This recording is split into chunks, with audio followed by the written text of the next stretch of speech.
joni wadde ko wite ko point woni tobbi jokkodiral hakkunde Sénégal e Gambie ne wiye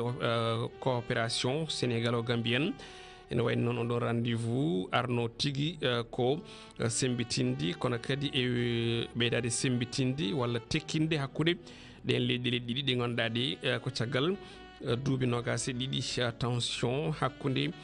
leydi Sénégal e leydi Gambie tawi koye gardugol mo ganduɗa kam tigi woni Yaya Jammeh ñande sappo e tati lewru mars tan ɗaɗi sappo e jeenayyi ɗon guddirten oɗo éphéméride du jour l'an 2019 e on tuma hawre kene udditi ɗo e wuuro lamorgo ngo Dakar tawi ni ɗum ɗon ko ɗum réunion woni batu gadiɗo batu ordinaire association de l'association des banques centrales Afrique woni ABCA tawi noon ordre du jour woni toɓɓere ndoɓe cuɓinode ko création de la banque centrale Afrique ne wayno noon darniɗen walla ni ɗen golli jopano non programme ko wayno coopération monétaire en Afrique et du cadre on ɗon suivi critère uji jopaɗi ɗi woni convergence l'ABCA noon ne wayno tan waɗano créé ko par décret walla pellite ganduɗa de ko chef de l'état ji horeɓe leyɗele gouvernement ji mumen organisation unité africaine woni UA guila nogas e joyi lewru mai hitan ujunere temedde jeenayyi capanɗe jeegom e tati toon to Addis Abeba ne wayno fandare makko wonno ko sembitinde ɓamtare e jokkodiri woni développement de la coopération hakkude banque uji central Afrique to banggue domaine monétaire bancaire et financier ene wayno ko ɗum ɗo wonno ko éphéméride du jour hebno tongude e oɗo subaka hannde ina woni mbiyen ha joni alarba sappo tati lewru mars 2024 Elhadj Abbas hol souvenir mo joguiɗa e oɗo saaha ko yewiti oɗo éphéméride du jour kono noon Amadou Moussa Allah jarama mataw en jaggat sappo e tati lewru mboyo hitande ujunere e temedde jeenayyi e capanɗe jeetati e ɗiɗi woni on ɗon corps mo ganduɗa hoorema witeno ko corps national des sapeurs de pompiers bahlitaɗo ha hande ñalawma hande mo gonɗen o watta wiyede e wonde groupement national des sapeurs de pompiers caggal ɗum ɗon aussi garten tan e sappo e tati e lewru mboyo hitande ujunere e temedde jeenayyi e capanɗe jeetati e jeegom woni on ɗon troisiéme tour mo gandanɗa hoorema équipe nationale du Sénégal kañum fettidanno e équipe nationale mbo Côte d'Ivoire hani Côte d'Ivoire waɗi ɓe éliminé taw ni marque ko 1-0 ɓe logga e on ɗon but noon markuno ɗum ko on ɗon gorkajo biyeteɗo Abdoulaye Traoré ɓurɗo andirede Ben Badi élimination noon wayni musde Moussa Anta Kere 86 Kere 86 mbe sikki o ɓurata nandude mus tan ko élimination oɗo battuɗo ah bon ɗum de muusino en tout cas eɗen nana Kere 86 wonande eɗen ɓe ganduɗa on saaha tawi en cuwato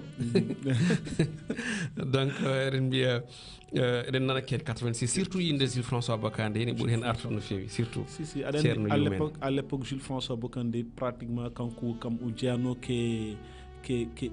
joueur de l'équipe nationale ɓurɗi kam vraiment darade parce que il a marqué pas mal de buts franchement nden taw moni Marseille walla Metz walla Marseille avant bon je pense bien que Marseille foti wawde wonde Marseille en tout cas ko kanko o jeeno e bitruji Metz kam vraiment et kadi je pense que bon ha Marseille bon ma en eto wadde vérifier c'est ça ko non ko mara way taw ko yimɓe heeɗi kam ko pour wiide tan Jules François Bocandé à l'époque omo darino c'est ça ko hoore nde kam so Allah min kam ɗum ɓurnomi teskade ene c'est ça no marquiran noni bituji par la tête vraiment c'était extraordinaire joni noon joguimi namdal ko mars no wiyete Pulaar lebbi mboy walla mboy normalement parce que limirte koto banggue kinel ɗi donc hen ɗum mboy voilà non ko noon c'est intéressant aussi bandiraɓe ganda lebbi ɗi e ɗemgal ngal ɗum noon on jettama no fewi en batti disponible eɗen mbaɗi disponible oɗo saaha toon to Piindi TV caggal fuɗɗode jiiɓinde seeɗa donc bandiraɓe ne mbawi darden en direct toon to Piindi TV e ballal haralleɓe meɗen ko wona ɗum ko yitto radio ji ɗi ganduɗa ene ceŋe men e oɗo saaha ndiki Espoir FM ɓe kabri en wonde ɓe goni koye eggude ɗi dumunnaji kala ko ɗum jii sababu bandiraɓe keɓani no wayno tan ha joni hebdeɓe hettadeɓe toon ɗum noon yo bandiraɓe gandir noon heɓɓe Tambacounda e ko takki e ko taari ɓen don kiri heɓirden toon to Tambacounda ko sababu nde ndiki Espoir FM woni koye eggude saabi noon radio Sénégal kam wawa wadde émettre ɗum ɗon noon eɗen mbiyaɓe tan hodorde jaam yo sakkorɓe jaam surtout ɓen ardiɓe radio ngo ko wayno Aïda Gaye en calmini men jettima ko noon e Demed FM la 92.2 Dibo mardi bo holtinen wonde hanki kikiɗi ene joguino caɗele wadde accès radio ngo ɗum noon eɗen mbiyamo so tawi o heeɓi wadde accès en tout cas ko lawol ngol ko gotol tan Dibo mardi ba so tawi jiiɓima tan ne wawi tawi ko jaune o surtout perturbation réseau hakkude Sénégal e Mauritanie surtout wonɓe banggue keeri kono foof ne yuɓɓi ɗum noon so tawi eɓe kiiɗi en toon to Demed tan Dibo mardi ba ne wawi wadde hen confirmé subaki he kono noon e Hunare FM la 80 la 104.9 foti wonde toon to Hammadou Hunare ɓenene keɗorto en toon e oɗo subaka hannde ko noon e Danema FM la 90.4 ko noon aussi Fouta FM la 90.7 toon to Pété kañumen kala jettama calminama kono kadi bismama e yewtere nde joni joni paɗen koye revue de titre.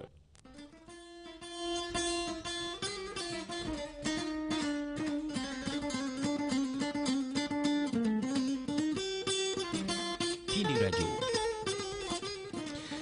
bandiraɓe musidɓe tedduɓe e suɓiɓe yebde e heɗade Piindi TV radio kala e mbadi kubal on calminama e oɗo ñalawma alarba 13 lewru mars hitande ujunnaje e nogas e nayyi ko ɗon tigui garɗen humnude aadi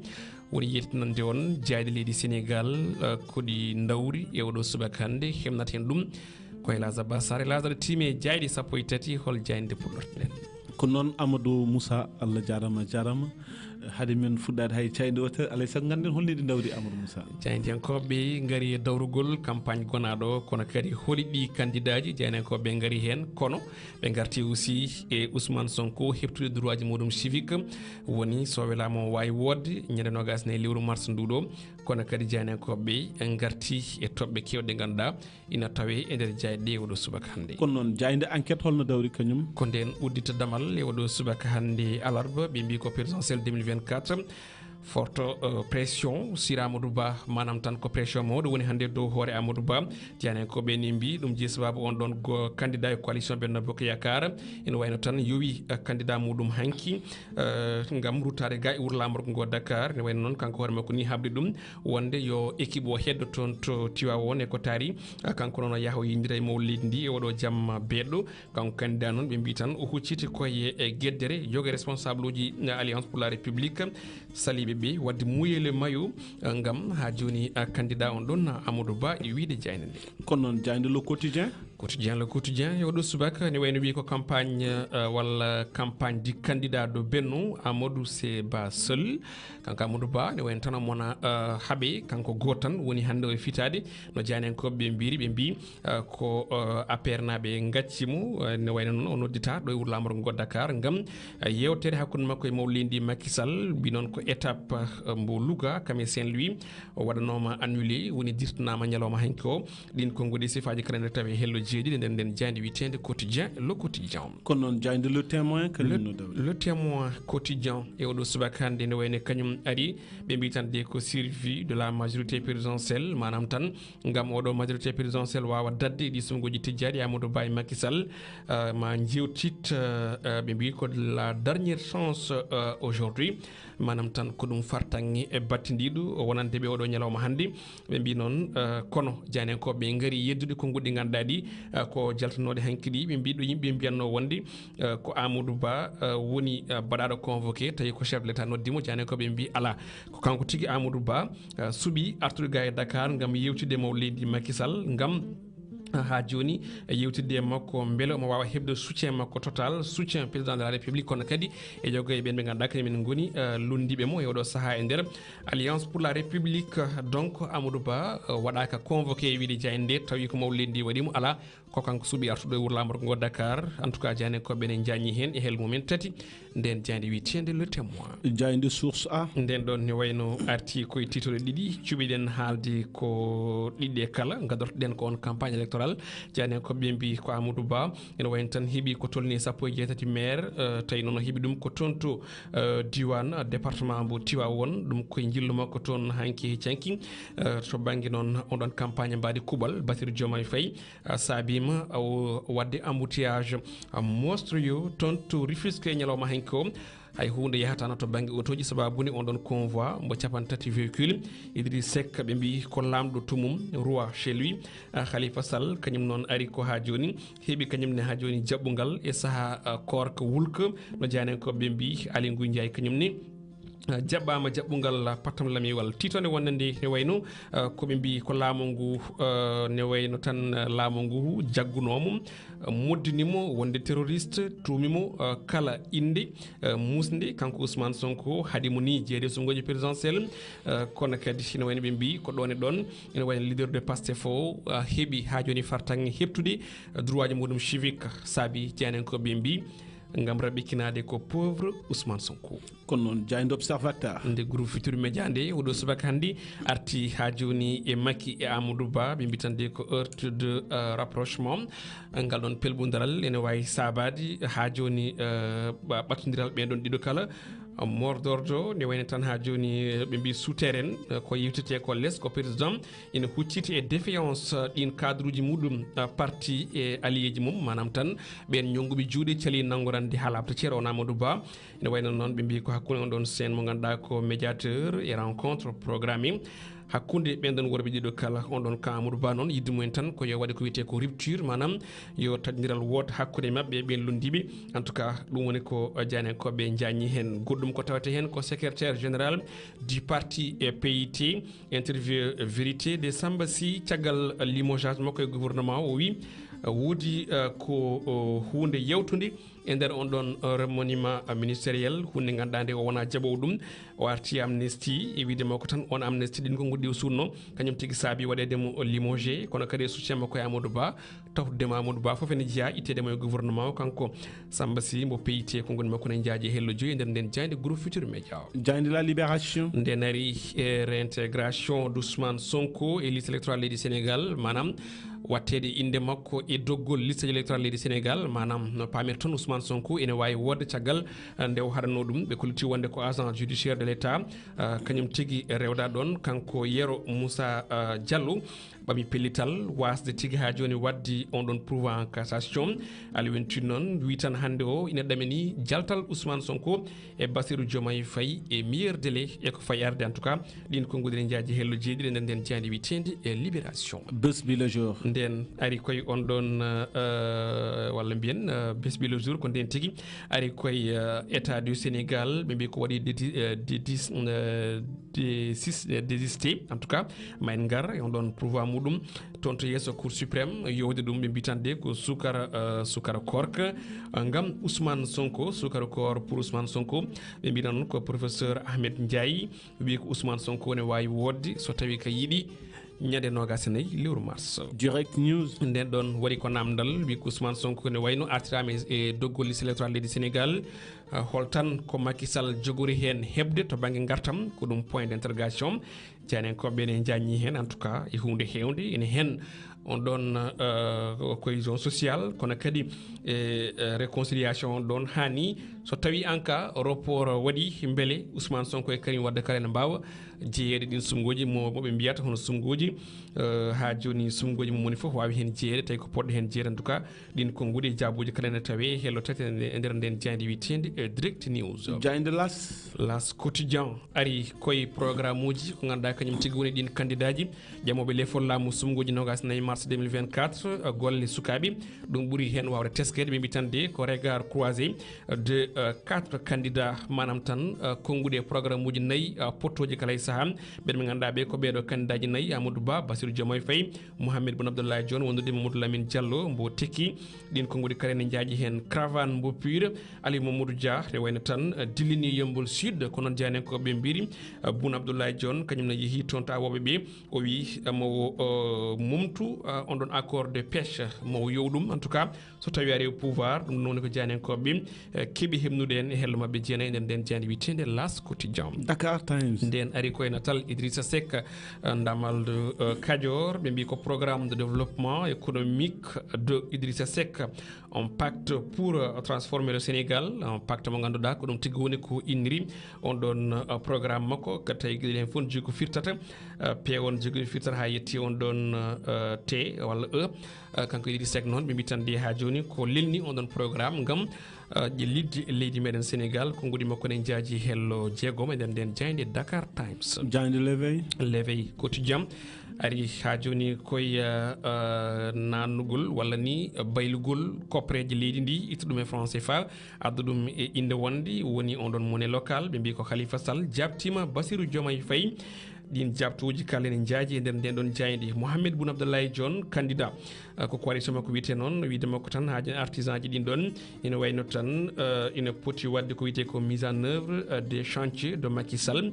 alliance politique Aliou Mamadou Dia ina wayno tan heeɓi on biteɗo Cheikh Alassane Sène jaynenkoɓe ene jañi hen ɗin sifaji kala e hello mumen ɗiɗi kono noon jayde l'info e oɗo subaka hannde ari koye koɓe mbi ha joni jeese ɓe ganduɗa kañumen goni ɓeɗo yilotoɓe pouvoir janenkoɓe mbi ko adi kala ɓurɗo famɗude e duuɓi o walla ni ɓen ɓe ganduɗa ɓe ko moyen âge no ɓe mbiri ina wayno tan ko 30 moyen d'âge mo ganduɗa ko 30 ans ɓe mbeyodiri no fewi Khalifa Sall ɓuuri hen naywude Pape Djibril Fall on ɗon woni Benjamin ɗin 4 candidat ji ganduɗa ɗi ko moins de 50 ans jeegomo ɓe woni ɓe goni ko hakkude 50 e 60 hitandi jeenayo ɓe ina wayno tan goni ko hakkude 60 e 60 en tout cas ɓe garti hen e ko yewti ɓen kadi golle mumen to banggue ingénieur uji ɓe ganduɗa ɓe ko hakkillay mun jaari to banggue faggudu ɓe hen koto banggue domaine woni leyɗele ɓe hen koto banggue professeur uji en tout cas ko ingénieur uji joyo ɓe ganduɗa kañumen goni joguiɓe ko yewti ko to banggue inspecteur en ko tato jangguinoɓe kadi ko tato en tout cas janen ko ɓe garti limore feccude ɓe ganduɗa kañumen goni candidat ji ɗi golle mumen e jeese mumen e duuɓi mumen kala tawate hande nden jande witinde info kono jande stade nden ari koye ko yewiti ha joni e coftal ɓalli Ligue des champions européenne 8e de finale retour ene wayno Barcelone kañum tigui e Arsenal jewti e dawal bitengal top 8 woni on ɗon quart de finale Atlético Inter du Milan sous tension en tout cas janenkoɓe mbi Dortmund e PSV Eindhoven ɗum noon ko ɗum indici janenkoɓe mbi goɗɗum ko tawate hen ne wayno ko Boulaye Dia Habib Diallo mo ganduɗa kam tigui woni junior Sambou e waaji oɗo saha hande ɓe mbi tan de ko SOS buteur perdu de vue ɓe ganduɗa ɓe ko andiranoɓe markude bituji hande o donki yiyede so enen toon to Europe meilleur buteur sénégalais toon to tagal leydi Yannick Gomis waɗi chippé premier place mo ganduɗa kam woni Abdoulaye Sima goɗɗum ko tawte hen ko alhaali abri provisoire alphabétisation formation peeje ɗe Vinicius Junior jogani gam ɓamtude leydi men Sénégal ko noon janenkoɓe mbiri Lasa Bass guddirten roɓindo men jayndeji ko on ɗon odia dessin mo ganduɗa woni arta kala e saaha tawi ko janenkoɓe la turbine mbaɗat ɗum ɓen janenkoɓe noon garti koye ngal lonatal ngal jiiten ngal joni wala woni dow to junggo nano chef de l'état ko Boun Abdallah Dionne 2024 junggo ñamuga ko Amadou Ba ɗum ɗon noon ko no pamirɗen oyto woni koye tournude gam hofade yande less hay paɗe ne ɓurti oto noon ne wayno ko tambaɗo walla ni ne fawdiri koyɗe en tout cas oɗo saha hande ne holliti wonde machallah vraiment no woni koye tambede yidde wiide ko hakkude ɓeeɗo ɗiɗo mo leydi ndi neno wiye wondene entre les deux mon cœur électoral blanche en tout cas hakkude ɓeeɗo ɗiɗo kala ɓerdam to banggue sumgu nana fecci pecce ɗiɗi en tout cas ko noon ɓe goni wiide banggue Amadou Ba wi wonde ko la cagnotte électoral Benno Bokk Yakar en tout cas la crève goɗɗum mo ganduɗa kam tigui woni Boun Abdallah Dionne wi ko la cagnotte électorale de Benno Bokk Yakar le rêve voilà oga ko ɗum hoyɗi oga noon hunde koko saayi oɗo dariɗo ko Idi 2024 Idrissa Seck ne jogui ɓe anda ko sawru jogui ɓoldu walla ndun en tout cas wi wonde surtout woto jille hen indam e on ɗon business moɗon ko ɗum dessin ko kalaw actualité e kala e saaha ɗum noon ko ɗo guddirten to banggue télévision en jetti bandiraɓe yeɓoɓe en toon adimaɓe robido jayndeji so Allah lamɗo jeeɓi ko janggo Allah jarama on jarama Elas bismillah e namde ko noon Amadou Moussa Allah jarama kadi vraiment enen jogui ɗo namde ɗiɗi walla tati namdal garwningal ngal woni ko yardete ko attay surtout hollamu ɗo hanki wonde ko hoorejo leydi ndi ko kañum e hoore mum nodduno on ɗon candidat biyeteɗo Amadou Ba hewɓe jiibima hen ha no fewi mais hande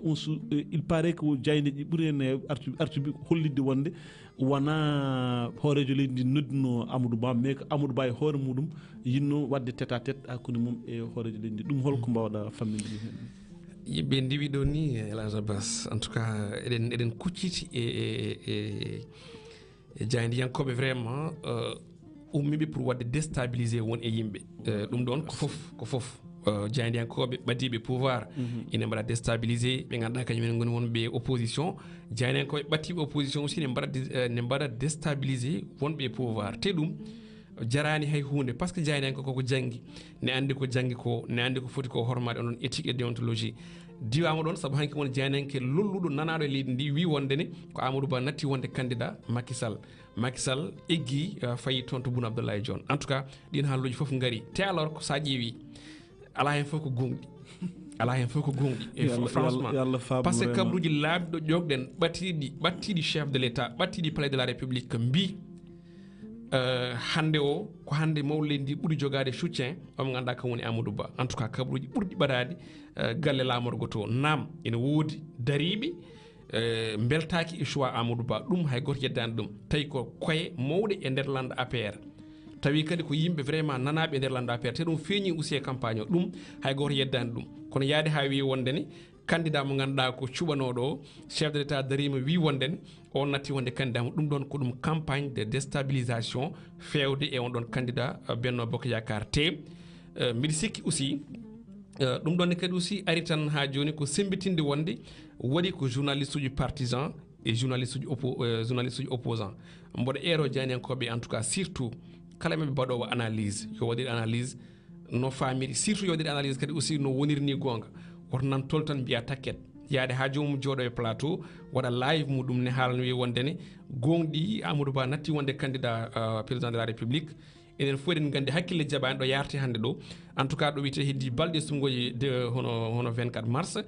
mawɗo leydi ndi daro ñamta konngol muɗum mbiɗa sikki yimɓe poti andude chef de l' état kanko Macky Sall saabu guilo fuɗɗi wiide wonde mo waɗ ɗum guilɗen ko baɗɗo o meeɗani hen yarude caggal donc noon il faut yimɓe jaynenkoɓe ganduɗa ko ɓadiɓe pouvoir o gacca ko mbaɗata ko déstabilisé won e candidat ji opposition kono kadi ɓen wonɓe opposition ɓattiɓe opposition gacca ko mbaɗata ko déstabilisé ɓe ganduɗa kañumen ɓen wonɓe pouvoir en tout cas yidde wi tan gandirta hunde gonɗani ko hande o fond on ɗon yalti kaɓirɗe muɗum nana mbaɗe manam t-shirt aji ko witi ko ha joni meeting nana waɗe acheminé vers e prochaine étape mo Amadou Ba ko Amadou Ba noon dari wi no gueɗɗe mbayni il faut mi rutto Dakar donc base o yo heddo ɗo cortège o yo heddo ɗo kañum yaha ruttito to e Dakar yindire chef de l' état par ce que wonko famani donc nde o jodde maw leydi ndi wimo fam aɗa jogui soutien am temedere nder temedere kadi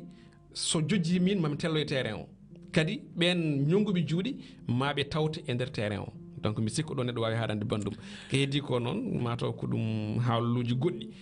ɗi ganduɗa no jomumen pamini hen ko noon kadir saabu nam ene foti namdede ene foti haalede ene foti yurnitede saabu cadre uji Benno Bokk Yakar cadre uji ɗi ganduɗa ɗi ko kamɓe APR jaɓano dusde Amadou Ba guila fuɗɗi ha hanki en tout cas donc noon ene jaari yurnitade ene jaari haalde kono aussi yaade ha yewta kerol ngol kadi ɗum ɓurti beela jaggani aussi ko ɗum stratégie aɗa andi Sénégal ine yiiɗi newna pamɗinaɗo doole beela aɗa sikkani ko ɗum stratégie mo gandanɗa hoorema peut être c'est à dire ko wona jaydiyankoɓe min mami arte jaydiyankoɓe mais jinmi wiide ko stratégie par rapport e ɓen ɗon Benno Bokk Yakar famde wonde hande ɓesgu Sénégal en jiiɗi baɗade affaiblir manam gustade mo doole mo gusta mi jaggan ɗum ko ɗum stratégie politique Elhadj Abbas par ce que to jarten ɗo kala peeje ɗe coalition Benno Bokk Yakar fonno lennude lelni kala peeje ɗe APR lino lennude lelni tindade e yidde folde ɗi sumgoji tijjaɗi donc peeje goɗɗe keƴani ɗo pour min ene woodi kerel ne woodi vraiment yimɓe dariɓe kañumen jiiɗa ko Amadou Ba waɗa ɗo hen ko ɗum ko hunde lamde en ceer ko hunde wonde kadi hay yimɓe ɓe ganduɗa ɓe ko rewidiɓe gueɗe leydi ndi gueɗe politique leydi ndi ne gandi ko hunde feeñde won cadre uji won yimɓe mawɓe vraiment ko Amadou Ba Subaka ko jarani hen te ɗum feeñi tenan ɓeydi ha feeñde aussi donc noon wona peeje wona hay hunde ko jomumen tan ko kofi juuɗe jaadani e choix mo maw leydi ndi donc kofi juuɗe ene mbaɗa ko wiyete ko ene jiiɗi wadde sanctionné on ɗon choix mo ganduɗa ko chef de l' état ko noon yo Allah faabo en tout cas to banggue jaydiyankoɓe mi haali joni mbimi e wonde sahaji aɗa yi neɗɗo ƴogo ɗo gandanɗa hoorema vraiment laaɓani manam heppude yidde wiyede e wonde kaari yaltini oɗo information alors que so jaltina janggue e jaam wonta ɗum ɗo kam vraiment ko ɗum gacce wonande jaydiyankoɓe kam vraiment ɓe saliɓe rewde lawol jaydiyankagal Amadou Moussa namdal men batinigal peut être wonata ko manam holno jerodirta duuɓi candidat ji c'est comme si ko waɗi ko tranche uji tati holno jiruɗa ɗum c'est à dire que comme par exemple en waɗi hen mo ganduɗa hoorema presque joni nden dañ duuɓi capanɗe jeeɗiɗi en waɗi mo ganduɗa hoorema presque capanɗe joyyi men soit timmude capannayyi jeetati en nanɗo capannayyi e tati en capannayyi e soit timmude capanɗe joyyi en waɗi wonɓe hakkude fourchette gonɗo hakkude capanɗe joyyi e capanɗe jeegom ɗiɗo classe 3 classe gandanɗa hoorema hande cukkagu ngu ɓuuri hewde doole holno jiruɗa ɗum ko jiru ɗum tan ko ɗum taɓal mawgal ngal leydi meɗen woni o yaade surtout saabu sa ƴeewi nden heewani ɗo jiiɗa to yiyete candidat suka hande Benjamin on ɗon candidat sa daari ko Pape Djibril Fall kañum ɓuuri famɗude en tout cas e candidat ji ɗi banggue duuɓi donc noon ɓuuri mawnude ko Khalifa Sall ɓuuri hewde duuɓi en tout cas jiɗɗen wiide donc ne hollira wonde ni manam leydi Sénégal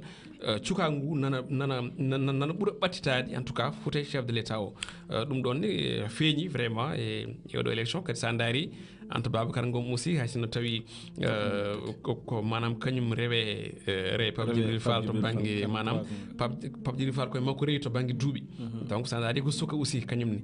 je pense que ko suka tokoso vraiment ene holliri wonde tan cukagu ngu inana waɗi ko wiyete ko conscient ina fini ina watti hakkille muɗum aussi surtout e ƴamdele fullaw kono noon addan min namden ngalɗo haalde ngalɗo namden ko wiide sukaɓe hankkadi yoppar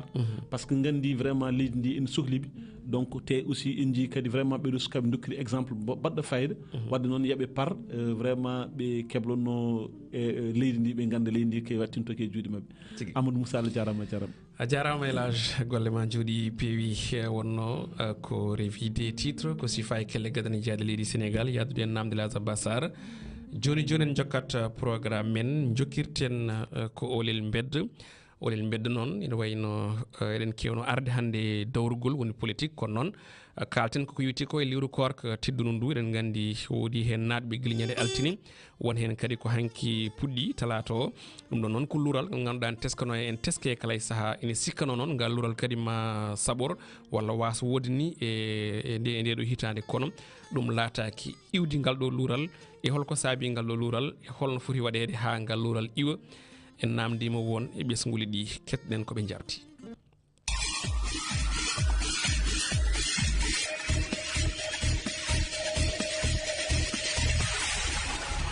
enen kam min kam korko joni koɗo manki famde ɗum saabu enen nden ko so makko hoori hande enen kewɗen hoto koye janggo muɗum kadi Sénégal ɗiɗo duuɓi ɓennuɗi ha faade joni yimɓeɓe foof en donki wawde nandirde e nder haala goota haalaji ɗi joni batti feccade no feewi yimɓeɓe foof foti ko nandirde gona e konngol gotol daña gardiɗo ɗumen saabu neɗɗo ma daña to jogirɗa mbawa andude to gonɗa eɗen jogui hilfaɓe diina hilfaɓe aada ko ɓen goni jeese meɗen saabu ko kamɓe gonani men ɗo joni kadi kamɓe gonanta men ɗo ha ila yawmi dina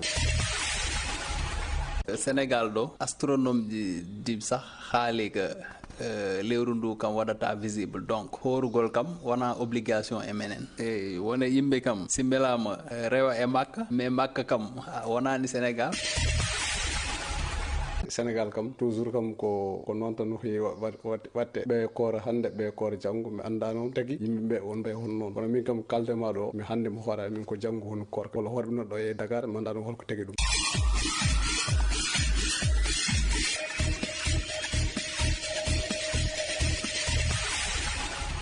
Olel mbedda baɗaɗo réalisé en tout cas heccanki ñande altine nde donc on paami biɗɗo wonde horani hande ko janggo hewrato ɗum noon wonno ko ñande altine donc ko talato jofino firti ko ne wayno kadi luural ngal waɗi Elhadj Abbas e nde ɗo hitande saabu ngel ɗo Olel mbeɗa siftinde bandiraɓe ko hanki waɗno programme mais hanki voilà ko noon yeeya wona hulde korko ni Oumou Thiam fuɗɗima wiide wonde onon kam on kolliri koye mon mais wonno kanko yejiri kanko yehi o fini ko dande o hay finde o ronki finde par ce que o wi he wonde soit finde won haala donc mbiɗa sikki so woodi kullori korko kanko wiyete bon an Moussa aɗa andi Sénégal aussi no hawni par ce que Sénégal vraiment en donki tan darnude koyɗe meɗen carrément ganden islam o ko goto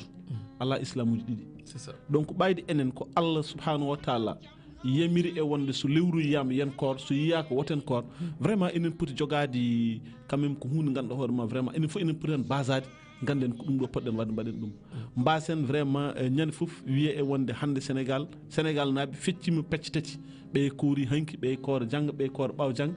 alors kadi so julde hayso julde yonti kadi ko noon mbatten kadi ɗum ɗon finalement yimɓe nokkata andude ni holko mbaɗata par ce que aussi neɗɗo waɗatamo basade e neɗɗo goɗɗo walla waɗatamo basade e hunde ko jogade hen hoolade mi rokka exemple comme par exemple hande so waktu yoni tan sa nani yimɓe ne noddina tan aɗa andi oɗo waktu yoni tusbar yoni yimɓe ko monta juuloy tusbar a faami donc so lewru wiyama e wonde yiyama dans les normes vraiment fonno ko vraiment commission surtout ɓayde enen en jeeyi ha mbaɗen une commission enen foof enen poti tugnade e commission wona goto tan kay Elhadj eyyi ko noon kay ɗum kay ɗon de woni caɗele caɗele kay ko addude commission ngaji ha keewi mais comme par exemple commission nationale ɓayde commission nationale en woodi wonande leydi ndi foof woɗani commission nationale o joɗino ko altine c'est ça commission nationale o quelque part wonde waɗi erreur kadi oto ko ɗum commission mo ganduɗa ko commission dendinde julɓe leydi ndi no mbiyata ni woni commission bon mi yejjiti inde nde to joftora mais en tout cas commission mo ganduɗa kañum holliti won lewru ndu yiyonoma Keur Massar ko wona ɗum Elhadj en tout cas probléme o woni tan ko hande hoolare nde ala te normalement hoolare ne jeeya e ɗaɗi l'islam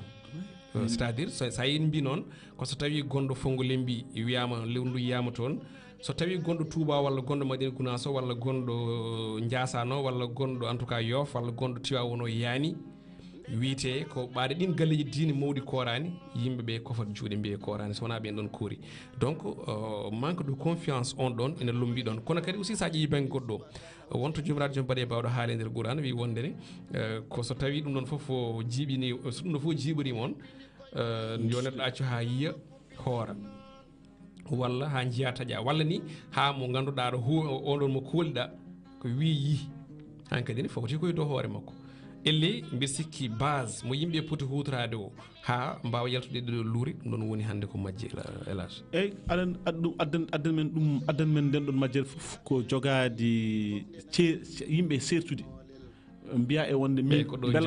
beela Amadou Moussa yi tan ɗum fuɗɗi wiide mi yi so Amadou Moussa yiyani tan min jiiɗam natti wadde hay sa yi an vraiment jiiɗima natti jogade sens par ce que exemple hande a wi joni gonɗo fangolumi o so yi aɗa laaɓa oɗo ko julɗo o wi o yi jarani kada fada goɗɗo ne wima yi walla yen en tout cas ko ɗum question de hoolare c'est à dire ko ɗum question de confiance andude neɗɗo jiiɗo o andude holi kanko e kadi déjà Allah mi sikki settinani gueɗe ɗe so julɗo wi hankkadi ni koye makko yimɓe jowitto kala hen ko wawi arde en tout cas koye makko kanko waɗɗi voilà eɗen ñaago Allah tan yo Allah ittu luural ngal en tout cas saabu diino ko goto voilà ɗo hucca ɗo fof ko goto ɗum ɗon noon koko waɗi répercuté e gurdam men foof hande yimɓe natti hoolodir natti te bon en fait so Allah ittanani men ɗum en tout cas il faut que seere ɓe mbaɗen duwaw beelma Allah ittan men ɗeɗo caɗele sinon vraiment mi anda waɗo paaɗen ko hunde hulɓinide a jarama Elhadj golle ma jooɗi peewi ko yewiti e nden ɗon yiyande Olel bedda e siftinde wonde tan ko hanki wonno programme o ɗum saabi hande fonno wonde ko politique kono fala budde garten hen pour vraiment wawde yewtidde hen e bandiraɓeɓe ko miijiɗen hen e ko bandiraɓeɓe kadi jewti hen ko en tout cas ene anni hen sahaji vraiment yimɓeɓe joni paaɗen koye Olel diwan tawi ko sans transition paaɗen ko toon to Goudiri tawori toon Siraji Ali Ba guendiyanke assalamu aleykum Waalaikum salam warahmatullah taala wabarakatuh. Salminima DG salmini musidɗo tedduɗo moƴƴo mo jooɗiɗa ɗo no mbiɗa andi kam onon ngulaɗo an barma yaawi tellade de an ɗo gonɗa ɗo mbaɗa ono décharge ni mara hejjaki ala min somi hejjaki oɗo saaha tawat ko mi fewata min gami hejjoto sa hejjaki a horata mi hejjaki dal mbiɗan tan mi ɓosatano fewi mi yaadani ɓe kañirako ɓe jalluɓe ne keɗima noon Siraji Ali Ba on noon mi teddinirma ɗum kam eyyi ɗum noon Hafsa Diallo kam eɓe ñaagui ɗo kamɓe mbiɗa andi kamɓe Dakar ɓuuɓdi kam kamɓe ɓe jogui probléme ko noon Siraji min calmini min ñaguirma Allah moƴƴere min mbiyami kadi korka jaam en puɗɗorima bisimillahi rahmani rahim yo Allah hokken jofnde alhamdulillahi rabbil alamin Allah garana en e kabaru mo ganduɗa ko ɓurɗo toon mantinade o eɗen gandi aɗa heewi ha habrude ɗum ɗo e Olel diwan woni alhaali guyka ka ene ɓeydi yaha tampinde ɓesguli Goudiry ha tengti e balɗe ɓennuɗo ɗe e ko noon a jarama ceernam mi salminima kadi mi salmini bandiraɓe hettotoɓe en toɓe mbawi wonde joftineji kala eɗen mbiyaɓe bisimilla mabɓe e yewtere mabɓe pattam lamire tawi kadi oɗo saaha gonɗen koye département mo Goudiry no mbiɗani ko noon caɗele ɗe kam ko caɗele ɓoydaɗe eɗen mbawi wiide aynaɓe ɓe eɓe jogui caɗele no feewi no feewi no feewi saabu so tawi korka ari tan eɓe ciftora ñalawma mo ganduɗa hitande ujunaji ɗe nogas goho caɗele mawɗe bannoɗe ɗo ko fate guyka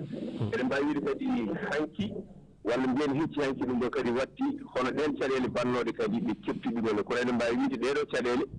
kanji kadi ɓuuri mawnude ni walla ɓuuri musde e caɗele bannotoɗe hay so tawi to yiitanoma to jawdi kewdi e tawi kadi ko ɓuuri jiitono ɓuuri ɗi kadi taw kadi ko ɗo e nder wuuro he wonno waɗi caɗele waɗi nganummo mo ganduɗa wasde yimɓe jogui hen miijo holno neɗɗo tagaɗo fittanu wawi waɗindani wujji jawdi janandi hirsa ɗumen kadi tolno e 1.5 e taw kadi koye nder lowru woturu ngol ɗo noon gardiɗo aynaɓe o mawɗo aynaɓe o omo wonde suko goɗɗo ɗum ko ñande 11 nde ɓe jeehino to ɓe jeehino to président tribunal Goudiry waɗi tribunal ɓe jeehino to président to ngam wullitademo e ñagademo kamɓe aynaɓe ɓe ɓe jiiɗi ko jaam ɓe noddi ko jaam e nde président o wakkilto wallaɓe ha jammo ɓe dartato ɓe mbawa dañde ɗumen ne nde tawno ala to ɓe mbawi rewde e so wona e ardiɓe woni laamu ngu caggal kala gujjanaɗo arata koye mawɗum nawɗum to président tribunal to waɗa toon waɗa déposé e kono noon o ñani kam nawnomo toon tan ko wullitoyade jaam e wallede e sécurité ha jawdi ndi wawa hisde e ɗon toɓe kalat ɗo caggal muɗum ɓe nani wonde won jawdi gujjandi jiyandi to galle gujjoto ɓe jinni ɗo noon ɓe mbawi yaade toon kono noon ndeɓe jahata nde ndeɓe jiihi haɓe keeɓi haqiqa won jawdi gondi toon ɓe ngari ɓe kalde ko commandant gendarmerie waddiɓe e yimɓe ɗiɗo ɓe ganduɗa rokkiɓe oto yoɓe jaata ko nder wuuro he woto woɗɗani e ɓen noon jeehi e yimɓe ɗiɗo ɓe kañum e mawɗo aynaɓe o ne wonde goɗɗo suko goɗɗo mo ganduɗa onne kadi ɓe goɗodirani kamɓe foof koye nder diwan he ɓe jeeya ko yimɓe yarlitiɓe felliɓe no feewi ɓe jaade sukaɓe ɓe gendarme ɓe dokkiɓe ɓe mbawi yaade galle to nde ɓe jetti noon ɓen ko sukaɓe woni galle wuyɓe sukaɓe ne toon ɓen ko heeɓi ɓe jetti jare mabɓe kalis Allah kay kadi jarata mabɓe de nelaɓe gendarmerie ɓe woni sukaɓe mum ɓe ɓen no daari ceerdani mbaɗani hay batte ha mawɗo o fiya nde immoto ɗon beelen wuuri walla wuurani ko noon wundira nawa hôpital o toon suka ɓe jaggi ɗum ɓe coppi ɗum ɓe keli hoore nde ala ko ɓe mbaɗaniɓe to banggue gueɗe ɗe ganduɗa ɗe neɗɗo wawa miijade ɓen laamu ngu nelaɓe mum ene daari ene jiime mabɓe ko noon ɓe nawra hôpital kamɓe ɗiɗo fof oɗa mawɗo gardiɗo mawɗo aynaɓe o biyeteɗo Amadou Fara e oɗo saaha o ɓindanama Tamba tawama koye ɗiɗɗe fof ko kelɗe nde tawno kanko mawɗo o ko neɗɗo calatenoɗo ñamde ala to ɓe cappanimo kono hay nokku ala hen to gaañi ala hen to taƴi e kono noon ɓe piimo kam ha koyɗe pili oɗo saaha ko Tamba woni koyɗe o kelɗe woni sukaɓe bandiji ɗi e bandiji ɗi te ganduɗa ala kumpaɗo wonde on ɗon galle ko galle wuyɓe ko kamɓe soɓe gujji ko ɗon ɓe gaddata jawdi e kono noon oɗo saaha ko ɗum ganumma e keddiɗo noon wi heeɓino yaade Tamba kono noon on arti galle muɗum oɗo saaha ɓe golliti wonde omo samude saabu e kono noon ha joni aynaɓe ɓe ene gulliti ene ñaagui gardiɗo aynaɓe o woni ministére toppitiri ko fati élevage nde wallataɓe ɗeɗo caɗele koɗe ɓeydiɗe ɓe gona gustiɗe koɗe ɓeydiɗe ɗe gona gustiɗe ganum mo waɗi to dogeni ni to faye ala e ko ɗum caɗele mawɗe jurminiide hunde yurminiide nde ngannduɗaa e oɗo sahaa so tawii a hawri heen ɓerde ma wawa wasde miijaade hay so tawii alaa jawdi a yurmoto aynaaɓe ɓe e oɗo sahaa ko ɗeɗo caɗeele ɓurɗi tengtude wonde ɗe e oɗo sahaa e oɗo diwan mo ngannduɗaa mawɗo aynaaɓe o biyeteɗo Amadou Fara o Muna Tamba ko toon o woni kono noon koyeɗe ko kelle oɗo suka mo arti kono noon haa jooni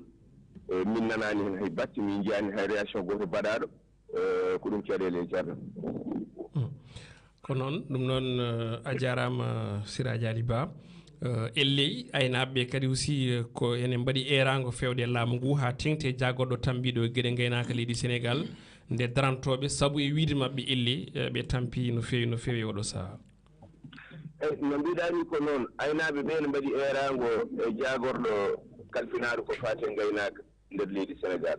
e kono kadi ɓe kolliti kamɓe saabu eɗen gandi oɗo saaha gonɗen koye dawrugol sumgoji ɗi koko gaari e campagne o fuɗɗima hay so tawi ɓe cuwa yettade ga kamɓe aynaɓe wonɓe département ɓe kamɓe kolliti kam fof ko konngol gotol ko dande wotere ɓe gullitima wona goho wona ɗiɗi wona tati ngol ɗo noon kam koɓe nangodirɓe koɓe haalduɓe koɓe wiɓe wonde kala mo wawa safandeɓe ndeɗo saɗede kamɓe aynaɓe ɓe hay goto ɓe gondari ɓe mbawa wondude neɗɗo mo ganduɗa mo wawa safandeɓe ndeɗo saɗede nde nde ɗooyi nde juuti e kono kadi e oɗo saaha kamɓe fof ko konngol ko gotol saabu hannde kala garɗo e nder maɓɓe wi ene darta yimɓe e nder maɓɓe e kamɓe kam mi sikki ala hen moɓe jogori jabari saabu kamɓe fof koɓe jooɗo ɓufde hoɓde juuɗe maɓɓe e nder élection oɗo mo paaɗen e ɗum waɗi noon ko ɗum caɗele no fewi ko noon ɗum noon Allah jarama a jarama no fewi Siraji Ali Ba ayde men e ma so Allahu lamɗo jaaɓi jogori wonde ko alarba paaɗo ɗum noon min gaccuma mbayodira e bandiraɓe mboɗen kam mbaɗa on puɗɗiɗo sakkade less lekki ni eyyi ɗo ɗo gommiɗo maɗo mbaɗa koye jiiɗoɓe ni gommiɗo kam koye cakkiɗo less lekki nde tawno faami ko Goudiry gonnon koye lawol so hande notta kam nde mbiɗa yimmi wuuro men mbiɗa fawi Goudiry nde tawno hakkude aynimaɗe Goudiry ko kiloji nogas toon fuɗɗi mulki walla ko lawol ɗangol kam minen min mbiyata ko woɗɗani ko ɗum waɗi noon mi darnu moto o tan mbawmi darade gam haaldude e maɗa walla haaldude e moɗon mi yetti Abba Sarr mi yetti dendagal bandiraɓe toɓe mbawi wonde miɗi wiyaɓe kadi kamɓene korka jaam e tawama kaɗo korka yo Allah hokki en kadi tawede korkaji kewɗi no puɗɗorde bisimillahi rahmani rahim yo Allah hokki en timminde ko siftinde bandiraɓe tan yoɓe mballuɓe mbawaɓe kala hen neɗɗo ala ko yewni woni sohnaɓe wonɓe katano ɓe so tawi neɗɗo o deefi saɗa hokka neɗɗo hokku ɗumen e ko jiɗɗa ko nden woni ko nafata ɗum no nafirtoma ni nafamo woto hay tammorore heewani kilo suukar famɗani kala ko neɗɗo wawi wadde hen waɗan hen suwere mum e lewru mon gonɗen wadde ndefuɗa bandiraɓe ha goro so ha jewelegal a jarama en beltanimomo kanko Siraji Ali Ba en tout cas jaljalluɓe so ceerte makko hannde tan ɓe sikki o haalata ko laaɓi en beltanimomo no fewi en tout cas ɗo saaha fuɗɗima wulde hélas mbaɗen débat seeɗa concernant e caɗele gonɗe keddugo ɗe elle nan diwto juuɗe c'est à dire min mi ronki famde yimɓe ne gandi oɗo gujju ko ɗo o woni ɓe wuyɓe ko ɗo goni en gujjane mofta e galle nani te laamu ne andi ɓe so gulen gandi mais hay goto suusa yaade jagga on ɗon gujjo holno paamiɗa ka mais ils sont protégés Amadou Moussa sa yi ɗeɗo gueɗe kecce kay ko jomumen ko mbaɗa protégé hol mbaɗɗo e protégé noon ɗum woni grande question hol poɗɗo wadde protégé ɗum woni namdal ngal par ce que mi wawa famde état nene wiye wonde koko haɓoto guyka añi ɗum ha waɗi ɗum wi guyka surtout guyka jawdi ko ɗum viol ko ɗum en fait ko ɗum hunde ganduɗa hoorema hande ko laamu ngu koko ƴettir ɗum comme crime mais ha hande ronkama e wonde so tawi jomum waɗi ɗum ɗon jaggue hani jomum en jogo galle a faami yimɓe foof en ganda oɗo galle guya te vraiment laamu watta hen intervenir te neɗɗo wujjanama yeehi toon eɓe jogui sukaɓe ɓe jogui ko jaseje walla labɓe ene coppale juwa pima ha lelɗa ɓe hen kele koyɗe so tawi jamdi nataji ko joomum ko manam fiya ha koye mum par ce que il paraît que mi nani won hen piyaɗo ɗo ko haali ko joni piyaɗo nan hôpital nan hôpital Tambacounda et puis o wi ɗum ɗon foof waɗi ko yesso ene tawa gendarme ɓe ganduɗa ɓe ko ɗiɗo yadnoɓe ɓen ɗon joomen jawdi wujjandi ndi en tout cas jogui dole à chaque fois so tawi o naati kanko Siraji Ali Ba ko ɗum woni ko ɓuri teskede ko yiti appelaji makko sabu ɓe tampi vraiment guddiri tampi no fewi o erima noon ɓe erima vraiment laamu ngu surtout jaggoto tambiɗo gueɗe gaynaka leydi Sénégal Daoudou Moussa Dia ko noon aussi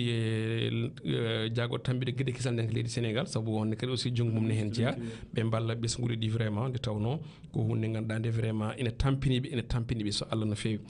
en mbiyat Oumar yo ƴellit joni joni ko waɗi kadi en garta e Olel campagne.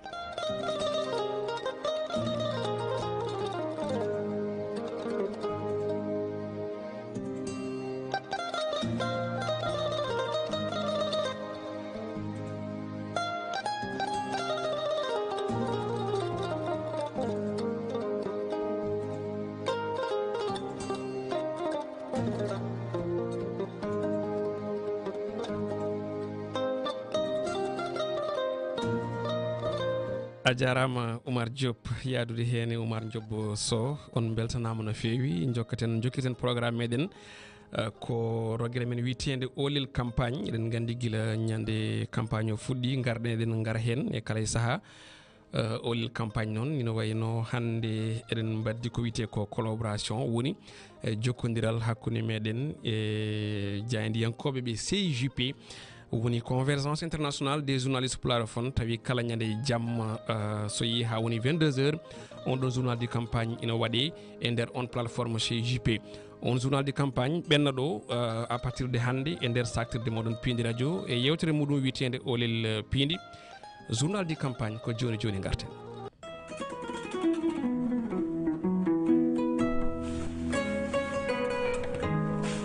bandiraɓe tedduɓe heeɗiɓe bisimilla moon e kabaruji men orgal sumgoji Sénégal 29 mars 2024 to karallagal ko Harouna Ly Amadou Moussa an ɗo e yesso haalirde nde. candidaji ɗi ina jokki ƴamde hakkillaji ɓesguli leydi Sénégal mone mabɓe kala lelni guinol muɗum golle ina e mabɓe Aliou Mamadou Dia on candidat mbo landa pur mo yaltani taw wurlamorgo ngo Dakar Moussa Oumar Bari ina wonno e ngol lappol makko. gam fuɗɗade ngal orgal e nder Dakar Aliou Mamadou Dia mo landa pur fuɗɗori koto mamel e yesso wontiɓe makko o candidat no arta e pandare ɗe o jogui gam yidde ardade leydi Sénégal wallude Sénégal naaɓe wallude leydi ndi ha yimɓe moni foof e amen ko jiɗɗa e leydi ndi wona yimɓeɓe tampi yimɓe so pawama ɓe mbawa safrede yimɓeɓe so tawi aɓe jiiɗi ndiyam ɓe dañani mi yeehi Fouta mi yeehi Sénégal foof no didori daranade ndemaka par ce que leydi amen ko ndema jogui ɗum so tawi ndemaka daranaka gonɓe ladde aɓe gone aɓe ndema ɓen il faut ɓe balle ko ɗum woni accès aux services sociaux de base. o debbo ko goto e wondiɓe makko homo gonɗini wonde golle ɗe Aliou Mamadou Dia waɗi caggal leydi ɗen no mbawi waɗede e nder leydi Sénégal. Il a une ambition tellement grandiose. omo jogui bandale mawɗe faade e Sénégal ko golle addi ɗum ɗo ko o waɗi ko e nder Europe e nder leyɗe Afrique holko haɗi o waɗa ɗum e nder Sénégal ko ɗum saabi mbimi yimɓeɓe yo gotan Aliou Mamadou Dia sabu ko o garɗo gam fewnude Sénégal moom moo ñëw pour tabax Sénégal. Aliou Mamadou Dia mo landa pur jokkan orgal e nder Dakar ha ñande talata kikiɗe e alarba ko e bowal Dakar wonata. Moussa Oumar Bari golle ma jooɗi peewi hewɓe eɗin candidaji jaltani taw wurlamorgo ngo Dakar ko wayno Boubacar Camara Khalifa Babacar Sall Anta Babacar Ngom Ceerno Alassane Sall Daouda Ndiaye Malick Gakou Mamboy Diawo coalition Diomaye président Pape Djibril Fall e Habib Sy ha hande iɓe jokki yirlade ɗo e Dakar e banlieue muɗum candidat Benno Bokk Yakar o hono Amadou Ba kañum suuɓi fuɗɗorade golle muɗum ko toon to Mbacké ɗum lutani Aboubacry Ba. ko falle Mbacké lawake Benno Bokk Yakar Amadou Ba suuɓi ngam fuɗɗorade orgal makko e ɗiɗo sumgoji horejo leydi tindaɗi tawi jaɓɓimo ɗon ko dendagal APR ni e Benno Bokk Yakar e gardugol gardiɗo rende teru Mbacké lutti woni cagorgal ngendi Garoba e kanko lawake o fodi wonde ma o safru caɗele ndiyam wuro teddugo ngo waaye boo ñëwee ba fii ci Mbacké ci pegg Touba li ma fii njëkk a wax mooy problème mu ndox somi ari ɗo e Mbacké Sara Touba gadotomi ɗo haalde ko caɗele ndiyam e balɗe jawtuɗe ɗe mi ari ɗo ngam uddidde londe ndiyam kono sato dow gaddowo ɗo ndiyam belɗam ɗum noon ko salminago kono ndiyam Touba e ndiyam Bakke ma ummoto Lac de Guiers ara haɗo so on totti amin hoolare mon te mi natti sikkitade ɗum ngam ko jimi ɗo ko golle sukaɓe ko pellitalam ngam e duuɓi 5 gadani e laamu am mami fewju million gollal mooy ci juróomi at yi créer 1 million d'emplois kanko lawake Benno Bokk Yakar o fodi wonde ma o ɓeydu ballal tindade e duɗe Qur'ana o itta ngal e milliarduji 6 o nawa ngal ha milliarduji 10 ko nonne o fiɓiri wallude rewɓe ngam ɓe ƴellita golle maɓɓe to banggue faggudu kanko Amadou Ba o habi wonde ma o wattu yobde ɓen mawɓe yaaɓe ha nattiti wawde gollade e ngal ɗo pottital makko gadanal baɗangal ɗo e terembo garɗo e Bakke kewal yimɓe mawgal seedama hen ina jokkodiranno e mon ɗo e Touba Aboubacry Ba CIJP. Aboubacry Ba tonto Mbacké wona tan Amadou Ba suɓi yaltude lamorgo ngo wodɓe e ɗin candidaji mbaɗi laabi pobbi tindade nder leydi Sénégal Déthié Fall rewino toon to Mbour e ko taari ɗum Mamadou Lamine Diallo on yilloyi ko toon to Fatick e on saaha hawri ko Idrissa Seck ina tawe toon to Thiès Boun Abdoulaye Dione kañum yehino ha toon to Touba Ali Nguy Ndiaye kamne suɓi ko wadde lappol ummorade toon to Linguére ha Barkeji on candidat ni yeehi ha toon to Matam taweten toon ko Oumar Sall caggal balle ko fuɗɗingal on orgal eɗen mbawi wiide ga e nder diwan Matam en cuwa taw yiide Boumbaye kewɗo e nder diwan o oɗon dimanche yamuga goto e candidat ji ɗiɗon sumgoji lefol laamu ko wayno Ali Nguy Ndiaye arino ga e nder diwan Matam kono noon heɓani wadde meeting walla ni Boumbaye kewɗo saabi ɗum eɗen gandi ko sunare yande e nder diwan Matam ha tente ngoɗon wuuro Matam caggal oɗon khalifa dina gonɗon bitade ceerno Mahamadou Samassa nde ruttora ɓiyehu biteɗo Cheikh Oumar Samassa ko ɗum saabi Ali Nguy Ndiaye nde naati diwan o nani oɗon kabar tan wawi yaltinde communiqué wonde kañum watta ko Boumbaye kewɗo kono noon o heeɓi yettade yoga e galleji gam jokkuɗon endam ko fatude e coalition Benno Bokk Yakar ala to teskiɗen kamɓe ɓeɗon tawteɓe nder oɗon coalition ga e nder diwan Matam Diomaye président e oɗon coalition ex Pastef e commune Wourossogui ɓe mbaɗi diɗɗal manggal woni caravane mawɗo yirlade nder ngoɗon wuuro Wourossogui tawi ko motoji otoji e diɗɗal yimɓe kewgal no fewi CIJP Matam Oumar Sall Allah jarama a jarama bandiraɓe musidɓe tedduɓe wonnoɓe heɗade kabaruji men orgal sumgoji Sénégal 29 mars 2024 ko ɗo haaɗi aydi amen e moɗon ko janggo so Allahu lamɗo jaaɓi.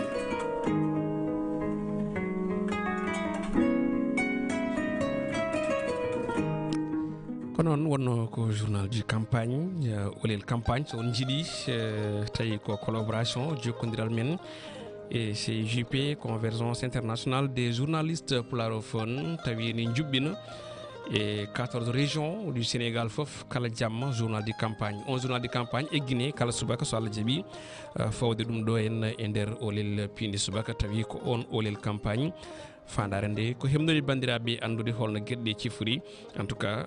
Elhadj Abbas ko ɗum ɗo wonno journal de campagne programme uji ɗi sa ƴeewi noon ɓe ganduɗa kañumen goni ƴamoɓe lefol lawol ɓe pour l'instant en tout cas ha hanki ɓe ɓuuri wadde consacré gueɗe mabɓe kala caravane uji ɗi ko ɗo e wuuro lamorgo ngo Dakar teskaka no fewi vraiment e nder leydi ndi kono noon aɗa andi d' abord kamɓe ɓe mbiyata ko Dakar woni waɗi couvrir population ɓurɗo hewde o donc électorat ɓurɗo mawnude o donc ɓe ƴamo ɗoyde en attendant pour wawde yaltude peut être que en tout cas enen mbawi jaggude kamɓe foof eɓen keblano yaltude par ce que so tawi ɓe jaltani hunde ngakkat sauf tan enen profité occasion toon to Matam wonande senji o wi kanko musidɗo o holliti wonde haaɗi peut être toon wulde seeɗa ene wawi taw ko sunoɓe ke sunoɓe goni donc enen profité occasion noon tan pour donade ceerno Samassa e ustade ɓiyi ko Cheikh Oumar Samassa Allah yurmo yaafo harnal jen en tout cas ko noon a jarama Elhadj ko yewti on ɗon fannu actualité noon en tout cas heewani donc en meftat ko adi kadi en gaare bandiraɓe heɓɓe en windude e oɗo saaha ko wayno actualité normalement ma en gar hen so tawi waɗi disponible voilà on essaye mataw ma en gartu hen dans quelques instants voilà c'est bon toon to foire ne wayno ko maçon goto ɓe mbi kañum tigui yani e huɓere 5e étage ko tawi ko immeuble gonnoɗo e mahede en tout cas sapeur pompier heeɓino toon yettade gam wawde nawde on ɗon toon to safrirdu Golfe Sud toon e kadi ne wayno ko goto e andiraɓe wadde trafic de drogue kon huuɗo ɗaynogo no dirte ko chambre indien kañum fawa junggo tawi o jagguira ko 23,5 kg kon chambre indien université Badar Thiam toon to Thiès ne wayno ɓen ɓe ganduɗa kañumen goni élevé ɓe calima wadde compo tawi noon kono so tawi waɗama élection ngaji ñande le 23 ñande le 24 le 25 nde ponno wadde composé ɓe calima en tout cas mbi koɓe mbatta on ɗon composition lendemain on ɗon élection présidentielle en tout cas ɗum woni ko ganduɗa ko eɗen teski to banggue on ɗon ko wiyete ha joni ko wiyete actualité garene ko bandiraɓe ɓe ganduɗa ɓe Elage Abbas ni keeɓi windude en toon to plateforme Piindi TV min mi suɓo Daouda Sow piyan ndewna hen deftude heno noon baddaten Daouda Sow wiyen ko merci beaucoup kono noon Daouda Djigo wi bonjour Souleymane Nia Souleymane Mamadou Nia kañumni wi wanden tan ko bonjour Cilogne en Côte d'Ivoire en tout cas ko Cilogne yiɗi widen mataw kono ko toon Côte d'Ivoire woni ko noon Ibrahima Sarr Salam Amadou Moussa Anne Abbas Sarr heureux de vous retrouver sur votre émission dans votre riche émission voilà. Merci beaucoup Ibrahima Sarr en beltani momo Amadou Baba Ndiaye wi salmini en enen ɗiɗo kala o ñagani men kadi aussi korko jam en eɗen mbiyam aussi korko jam Hamdou Ba merci Piindi ko noon Ifa Sadio Ba kañum ne wi ko en jarama enen kala waɗi fayida yo Allah wat jaam e Sénégal o wi amin surtout a jarama Elage Abbas Sarr o wi Aminata Dia toon to Néerlande kañum holliti wi salam Ramadan Mubarak non jajaɓe noon kewani warde lewru ɓe puɗɗor seet tan ɓe jeeyi ha ɓoore ɓe dartina kono en calminimo surtout oɗo wiyete ko Swiss Song en tout cas oy ko Allah jarama on jarama so windano Pulaar kam cikkat mi yaato wona indien inde nde no wayni jiiɓade ko noon Ibrahima Sarr ko kañum arti hollidde wonde vraiment force uji politique men poti ko hesɗitinde ɗum de telle sorte que ɓe mbatta suɓade wadde sumgoji avant keɓe ɗumen woni des choix système primaire quoi système de vote primaire kono noon Saydou Diara kañum ne wi ko good morning en calminimomo kankone e subaka he Sidi Diako on jarama min paami no feewi ko ɗum woni fandare nde en tout cas famde ɓe nde ceerno Sums mi anda holno yinno windirde ɗum mataw ko ceerno tan kam en tout cas ɓuuri hen labde o wi ko machallah Seydi Yaya Kane holliti machallah Ousmane Sakho salmini en o wi ko ɓeɗe ketto no moƴƴi vraiment en jarama e on ɗon émission hamme ba fawde en ko keruji siki mara mo yiɗi émission c'est ça Sadia en tout cas Sadia Ndiaye o salmini kono kadi o wi machallah en tout cas ɓe beltanama kamɓe kala e mbaɗi kuuɓal wonnoɓe toon to plateforme Piindi TV ene binda en andinde en kadi ne mbatti hakkillaji mumen no feewi e ko watte ko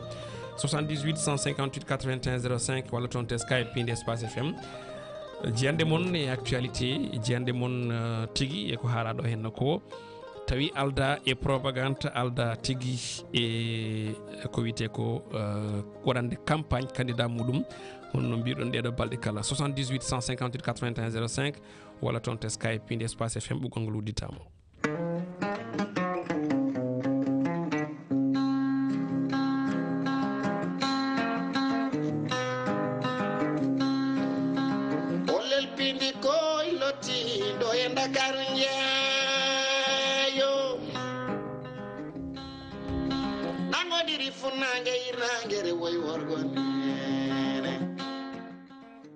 allo musidɗo salamu aleykum waaleykum salam wa rahmatullah calminama min juurama en calmitimo min beltanama min andi ko noon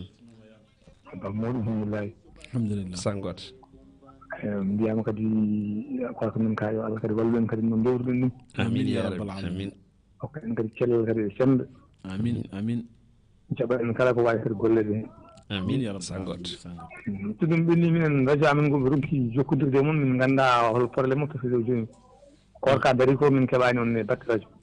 kono Dibou Mar Diba haalino ɗum hanki mi andinimo noon probléme o woni ko toon to banggue Demet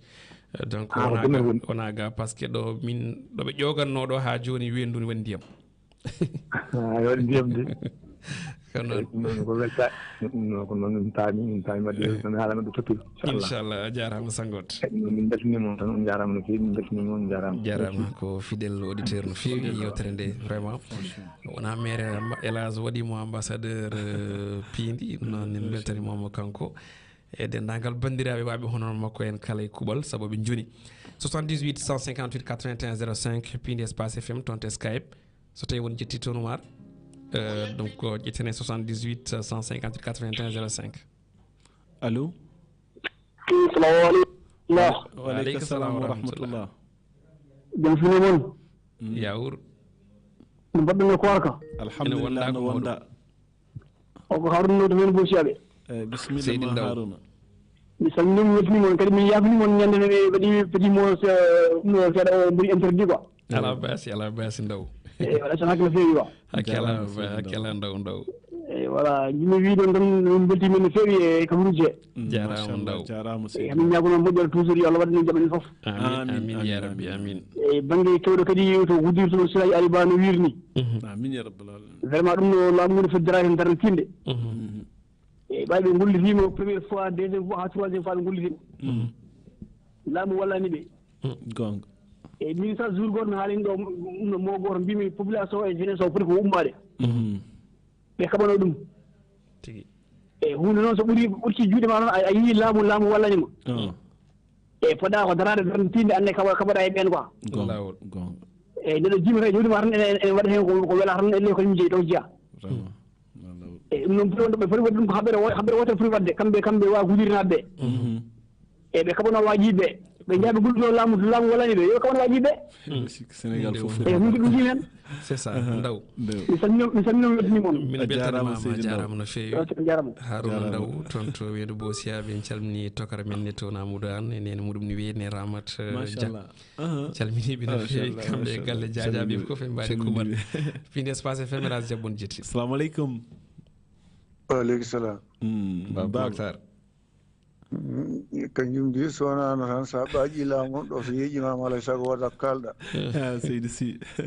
tan mi yaltanno ko jinnomi haalde ko ɗeri jaltuɗo haali ɗum machallah ɗiɗon ko oto yimɓeɓe mbaɗno campagne oto mbaɗan auditeur uji men ɗum ɗo menda koto mbaɗan ganduɗa hoorema client mumen campagne min kam campagne am tan ko campagne oɗo jaltuɗo ko haali ko ɗum ɗo musiba joni ganduɗa hoorema neɗɗo wujjantuma kadi gara fiima gendarmerie ni dari ne hucciti hen haalata hay hunde ɗum ɗonete kam ine wayno ko kamɓe jamiri ɗum gendarmerie ɓe noon so tawi woni en ƴeewi luwa aɗum wawi wonde saabu aɓe gandi ɓeeɗo soɓe jane mumen walla mbiya ɓe jagga ɗumen gañarɓe ɓe potani tade mumen ɗum ɗon aɓe dokka on ɗon orde ɓe meeɗi ɗum andude taganomi andude ɗum ko ɓi miñam ne waraɗo halwarɗo joni noon Allah waɗi kisoɓe nde ɓe kaɓaka to ladde to ɓe gari ha ɓe jetti gayete wuuro ɓe gone wiide aɓe kaɓe ɓen mbi wonde ala fonno ɗon haɓede ko ladde gendarmerie en ɓe mbatta haydara saabu nde gandi son pinni son mbiyoɗon janayi mumen ndenata pittali mumen ko toon fonno ɗon haɓede kono wona gaccide ha gaɗon ha ga e guuro mbiyanoɗon haɓe minen ɗum min jaɓata ɗum kono ɗon haɓede ko ladde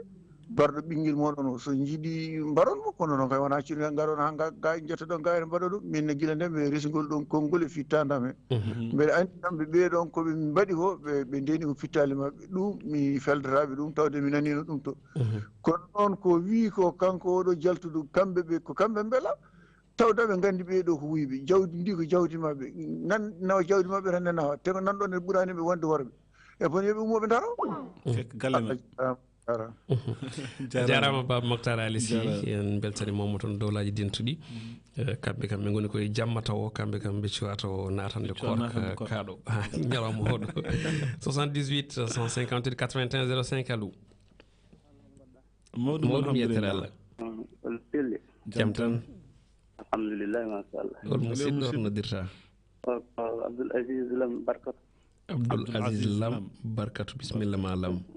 calminima en juuri moon calmitima Lam bisimilla kadi min beltanima on no feewi jarama Lam min ñaago yo Allah juutno balle yo Allah moƴƴin batande wonde e cellal amin amin yo Allah ɓeydo radio ngo no feewi no feewi amin amin Lam min duunima on no feewi no feewi no feewi mbawa ƴeɓde on jarama seydi Lam kadi bandiraɓe kadi yo ballo on kadi ko mbasi ko kalton ko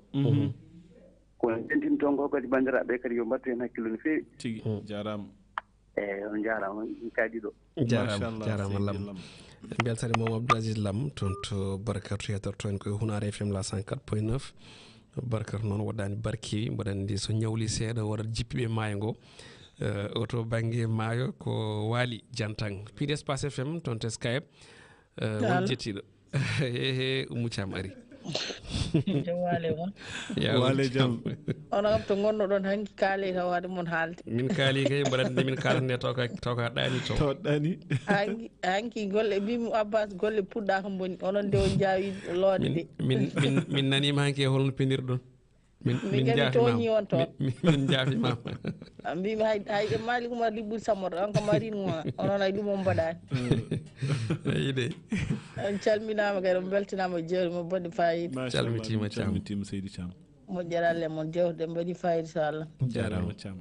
guila ko fine ko ɗum ɗo no wiyatano kadi jole jole gonɗe e leydi hay caggal leydi fof machallah eyyi so ɗum ɓenni affaire korka tant que commission ngaji ɗiɗi ene jooɗo ha kadi korka to luural tan wonata so wonani commission goto ɓayde enen fof ndendi leydi ndi kono ɓe ƴeewa hande ɓe ƴeewa janggo alay saago noon tan wawata wade par ce que min somi ƴeewi mbiɗa wawi wiide mi yiyani oɗo wiya mi yii ko ɗum waɗi noon ɗum no yo Allah waɗanne jaam tan wonta commission goto yimɓe korda e jaam no aduna o fof waɗanni par ce que ga enam joni ko commission goto tan darata wiye ko hande woni korka kalandiri tan ɓe pawi kamɓe kono tant que wonani noon ko luural ngal tan ko noon yo Allah waɗanne jaam amin ya rabbi jaɓanen korka kono tinnoɗe noon en calmini Bam Moutar jaltuɗo on e bonam gorko Sangor jarama Thiam mi salmini kadi Oumar Diop technicien o ko noon ɓe keɗima kamɓe kala merci jarama yo lokkel ñalde jaam amin ya rabbal alamin hande kam o tinnima dande hande hande o tinnima 78 158 81 05 musidɗo lo maraw hande o fini salamu aleykum findiraɓe waaleykum salam wa rahmatullah kiɗon calminama on juurama on ñagarama Allah moƴƴere min calmitima jurima o ko yettiyanke mon Ismaïla Abdoullahi Sita Wuro Seena Abdoulaye Ismaïla Sita Wuro Seena Wuro Seeɗa eyyi bisimilla Abdoulaye wallahi min calminima min juurimama min calmitima min juurima kadi min beltima e ko gadda tan ko jewte mon mbaɗɗi fayida ɗe jarama e wonno ko mbatta ko nawɗi fayida en kumpitiren no koko heewi ñaagono Allah tan wurnam nguurɗam e battane moƴƴe amin amin e kadi ko kalko naata kay ñaaguima Allah yo Allah newna gueɗɗe fof amin ya rabbi kadi ko ronda ko kadi ene ñaagui Allah kadi yo Allah deññi ɗum ha yewta no foti yewtirde ni amin amin taw waɗani hay caɗele goto Allah jarama on jarama cokal Allah jarama no fewi beltanimomo en jarnimo si en beltanimomo en jettimo surtout en tout cas ko noon rende bandiraɓe tarima toɓɓere dawrugol ngol noon hélas tawno ɓe kuuli haalde kono wona no mbirɗen ni ne famni mbiɗen wondene ko hay goto wonnaɗo waɗan propagande wi minen ko kaari walla minen ko o min gotanta ɗum celɗen kono jomum ne wawi addude yiyande muɗum ene surtout gonko wona ka ne wawi addude yiyande mum e campagne deƴƴo ne wawi addude yiyande mum e violence ne wawi addude yiyande muɗum surtout e luure gonɗe hakkude yimɓeɓe wiide wonde min kaari mbaɗine kaari walla gadde kaari c'est ça ko ɗum tan woni ko aña mais quand même so tawi neɗɗo jogui miijo mum yiyande mum foti wawde addude ƴettenoɗo hélas allo no mbaɗɗon mawɗum alhamdulillah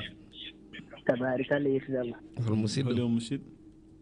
o ko Baba Sall Cubalel no Cubalel naaɓe Cubalel bisimilla cubalnaɓe celle ɓe jam wallahi yettere Allah Sall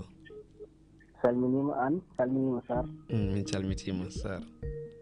emin keɗo on guil suba jarama kadi en nani jogo e toɓɓe ɗe tigi bisimilla ene kam gartiren seeɗa ko nder lewru korka a andi enen caɗele men fof ɓuuri tampinde en koto banggue piɗɗe to fimde mone nin fof ɗo fiɗi ɗo hankkadi ko ɗon tan nanggue te ko ɗon tan hoora hay so tawi a nani ɗo walla a eji ɗo hakkille ma wonata hen ni ko ɗum woni ko tampine en e nder lewru korka kono enen fof sen mbattino hakkillaji men fof eɗe ngannduɗo en timmi nogas e jeenayyi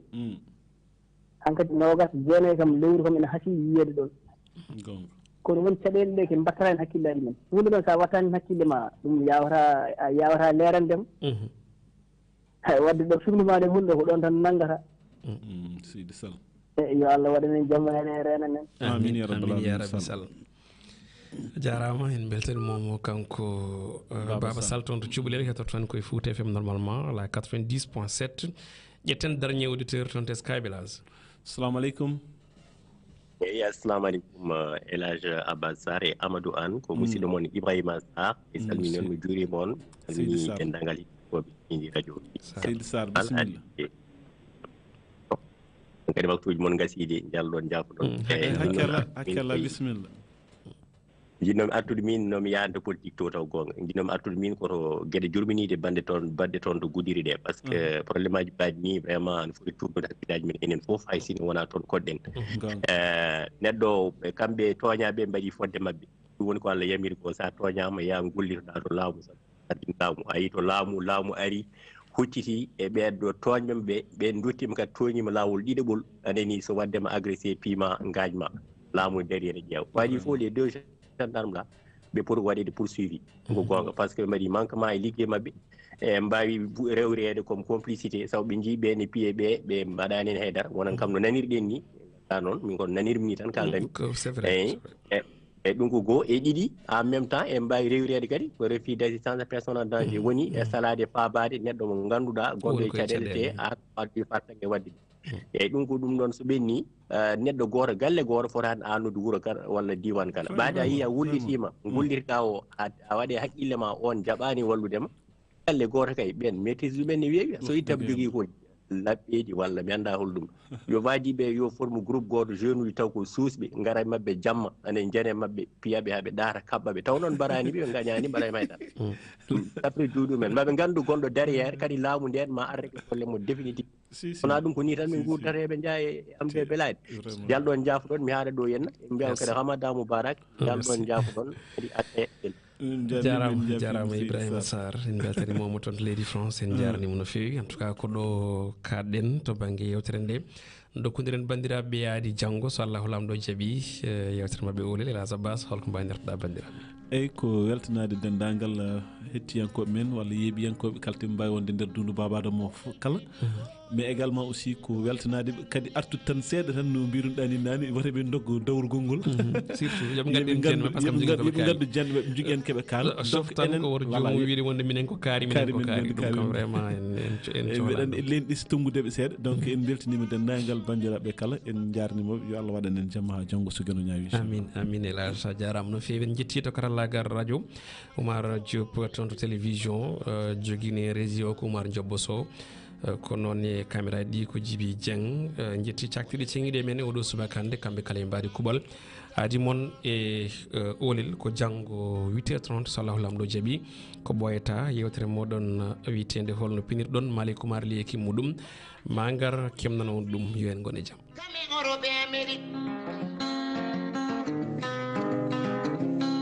o seyani kame asi fof nde nani Olel oɗon ketto saktirɗi mon Piindi radio Olel Piindi subaka law koye fuɗɗima banda mariéto Olel Piindi ceera e kumpa hayo